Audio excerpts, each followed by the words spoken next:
Como nós entendemos a realidade ao nosso redor? Pois essa é daquelas perguntas de explodir a cabeça, que acompanham a humanidade desde o início dos tempos. Nós temos essa preocupação histórica e até meio fascinante com a busca pela verdade. É exatamente essa nossa capacidade de saber, de compreender e de intervir na realidade que tem permitido o desenvolvimento da nossa espécie. Hoje, a nossa jornada vai mergulhar fundo nessa curiosidade humana e desvendar o verdadeiro kit de ferramentas que a gente utiliza para descobrir o que é real e o que não é. E para quem nos acompanha, bem-vindos a mais uma análise detalhada sobre a busca pelo conhecimento e a investigação científica. A ideia hoje é bem direta: deixar o jargão acadêmico um pouco de lado e entender na prática o porquê e o como por trás da ciência. Vamos pegar conceitos que parecem super complexos e transformar em ideias totalmente acessíveis, focando no que realmente constrói o nosso entendimento do mundo, certo? Vamos mergulhar de cabeça nisso. Aqui está o nosso roteiro de hoje, dividido em 5 passos superlógicos: a busca pelo conhecimento, as 4 formas de conhecer, os métodos científicos, o método de Descartes e, para fechar, a essência da pesquisa. Primeira parte: a busca pelo conhecimento. Para desvendar esse mistério de como a gente entende as coisas, vamos pensar na relação entre nós e o mundo. De um lado, temos o sujeito, aquele que busca conhecer. Do outro, o objeto, a realidade que está ali, prontinha para ser estudada. A mágica da descoberta, como aponta Fachin, acontece exatamente nessa interação. O sujeito capta o objeto e, ao mesmo tempo, a ação desse objeto modela a nossa percepção. O conhecimento acaba sendo reflexo dessa realidade na nossa mente. E como a gente cria essa ponte? Usando os nossos sentidos, a nossa razão e a nossa intuição. Basicamente, o que a gente consegue conhecer depende 100% da ferramenta que a gente usa para observar. Avançando para a parte 2. 4 formas de conhecer. Ao longo da história, a humanidade foi criando diferentes lentes para enxergar e processar a realidade. O conhecimento humano se ramifica inicialmente em 4 grandes tipos. A partir daí, é quase como um funil. A gente desce para o método científico, passa pelos tipos de raciocínio, cruza o método de Descartes e culmina na pesquisa científica em si. É um ecossistema gigante, totalmente interligado, onde uma descoberta vai servindo de degrau para a próxima. Mas o que realmente separa essas 4 lentes principais? O contraste é super interessante. Temos o conhecimento popular, que é aquele saber do dia a dia, empírico e sem muita regra. Temos o religioso, baseado na fé e na inspiração, que é dogmático e não verificável em laboratório. O filosófico é puro exercício mental, usa a razão de forma sistemática, mas também não precisa ser testado na prática. E, por fim, o conhecimento científico. Ele lida com fatos, é sistemático e exige verificação. Só que tem um detalhe genial e super humilde aqui: a ciência é declaradamente falível. Ela sabe que é apenas aproximadamente exata e que está em constante construção. E trazendo isso para o mundo real, especialmente no ambiente de gestão e empresas, tem uma sacada brilhante dos autores Nonaka e Takeuchi. Eles dividem o conhecimento em tácito e explícito.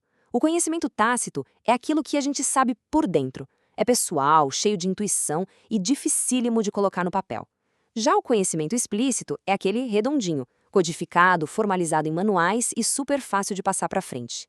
Entender que uma parte gigante do que a humanidade sabe não está escrita em lugar nenhum é fundamental para entender como as inovações realmente nascem. Entrando agora na nossa terceira etapa, métodos científicos. Se a ciência é esse baita processo sistemático, os métodos são os motores que fazem a engrenagem girar. Mas antes de ligar o motor, onde a gente está estacionado? O quadro de Oliveira classifica as ciências e dá um norte bem claro. De um lado, as ciências formais, tipo a lógica e a matemática, que são mais puras. Do outro, as ciências fatuais ou aplicadas. É exatamente aí que entram as ciências sociais aplicadas. Administração, comunicação, direito.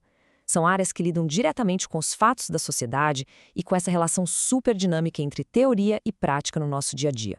Agora, olha que interessante o contraste entre os motores lógicos que a gente usa para pensar. De um lado, o método dedutivo, que vai do geral para o particular. Aquele clássico: se todo ser humano é mortal e o Pedro é humano, logo o Pedro é mortal. A conclusão já estava escondida na premissa. Do outro lado, na contramão total, está um método indutivo. Ele parte de observações particulares para tentar criar uma regra geral. Se a gente observa dezenas de indivíduos e nota que todos são mortais, a gente generaliza.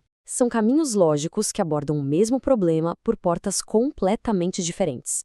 Mas a brincadeira ficou muito mais séria com o Karl Popper e o método hipotético dedutivo. A postura aqui é brutalmente crítica. Tem um problema? Cria-se uma hipótese. Mas, em vez de o cientista ficar desesperado procurando provas para confirmar que está certo, ele faz o oposto. Ele tenta ativamente falsear ou derrubar a própria teoria. Se a gente pegar o exemplo do fracasso escolar, a gente cria hipóteses de que o problema é financeiro ou estrutural e depois joga essas ideias na fogueira com testes rigorosos para ver se elas sobrevivem. É um verdadeiro teste de resistência da verdade. E claro, quando a gente vai para as pesquisas mais qualitativas, a gente precisa de ferramentas diferentes. O método fenomenológico, do Husserl, foca na vivência direta. Ele parte da premissa de que a realidade tem várias camadas, porque depende da interpretação de quem vive aquilo, tipo ir lá perguntar para os alunos e pais o que eles acham da escola. E temos também o método dialético, do Hegel, que olha para as contradições dinâmicas da sociedade, da política e da economia para entender a realidade. Hoje em dia, com um mundo tão complexo, muitas vezes a gente precisa combinar todos esses métodos se quiser chegar perto de alguma resposta. Parte 4. O método de Descartes. René Descartes criou o que a gente pode chamar de o grande projeto mestre para desmontar problemas gigantes e assustadores. É um método analítico sintético baseado em 4 regras de ouro sensacionais. Regra 1, a dúvida. Não dá para aceitar absolutamente nada como verdade sem antes passar pelo filtro pesado da razão. 0 espaço para preconceitos. Regra 2, dividir. Pegar a complicação e quebrar em pedacinhos super pequenos porque o nosso cérebro lida muito melhor com coisas simples. Regra 3, ordenar. Depois de entender as peças soltas, remonta tudo, do mais fácil para o mais complexo. E regra 4, revisar. Checar tudo obsessivamente para garantir que nada ficou para trás. Esse simples ato de dividir e depois juntar mudou a história da ciência para sempre. E por fim, a etapa 5, a essência da pesquisa. Com todo esse arsenal mapeado, a gente precisa tirar a palavra pesquisa daquela caixinha de trabalho chato de fim de semestre. Segundo o autor Gil, a pesquisa é uma coisa muito mais pragmática e viva. Basicamente, existe um problema na vida real e não existe informação suficiente para resolver. É aí que a pesquisa entra. É um conjunto de ações super racionais para intervir numa situação e encontrar respostas. Não é só teoria, é atitude pura. Mas se a gente quiser resumir a alma da ciência em uma frase, a autora Minayo acertou na mosca. Ela diz que a pesquisa é uma prática de busca constante que define um processo intrinsecamente inacabado e permanente. Ou seja, a ciência nunca zera o jogo. Ela é uma aproximação contínua da realidade, sempre cruzando teoria nova com dado novo. A pesquisa não busca uma linha de chegada. A verdadeira função dela é iluminar a estrada para a gente continuar caminhando. O que deixa a gente com uma grande reflexão no ar. A gente viu como a mente funciona, conheceu os métodos que nos protegem dos nossos próprios vieses e entendeu o poder absurdo da dúvida. Então a pergunta que fica é: como essa busca incansável pela verdade, munida de todo esse kit de ferramentas, vai ser aplicada para tentar decodificar as loucuras e as contradições do nosso mundo real? O processo de descoberta não tem fim. Isso é simplesmente fantástico. Até a nossa próxima análise.